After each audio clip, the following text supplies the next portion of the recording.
grupo sa mga Bolanong artist nagkahiusa sa pagtudlo sa art sa mga estudyante sa lalawigan sa Bohol. Tumong sa grupo nga mahatagan og oportunidad ang kabataan na makakaton sa nagkadiyang matang sa arte ug sa kamahinungdanon niini.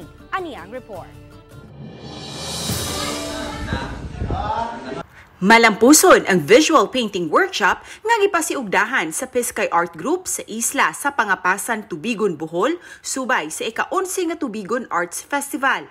Kapin sa 30 ka mga tinun-an nga mga mulupyo sa isla ang nakapahimo sa libreng workshop. Mapasigarbuhong gipakita sa mga bata ang ilang mga obra nga nagpakita sa katahom sa ilang isla.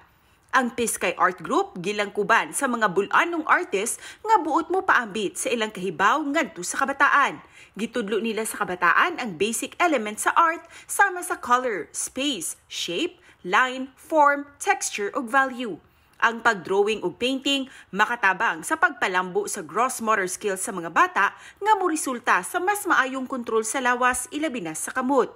Oportunidad usab kini isip social interaction sa kabataan pinaagi sa pagbinayluay sa mga ideya, opinyon ug konsepto. Labaw sa tanan, ang art dakong tabang sa mental health sa kabataan kay makarelax kini sa panghuna-huna. Napili ang maong isla kay kini ang lugar nga labing gikuso-kuso sa bagyong Odette ni atong Disyembre 2021. Nakita ng mga daghan ay mga talented nga wala jud natagaan og chance. Dako na mong kalipay nga makita ang mga